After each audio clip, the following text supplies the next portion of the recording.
how to change your password on Discord. Hello guys, today I will show you how to change your password on Discord. Just watch the video until the end. You go first and you open Discord. Then as you see, when your Discord is opening, you will just go down and open here your profile. After this, you will go to account and click.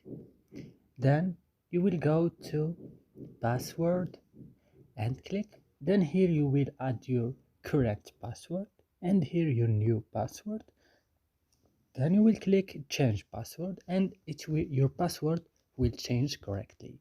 And that's it. And I show you how to do this. And we are in the end of this video. I hope this video is helpful and useful for you. Don't forget to like, subscribe to our channel. See you next.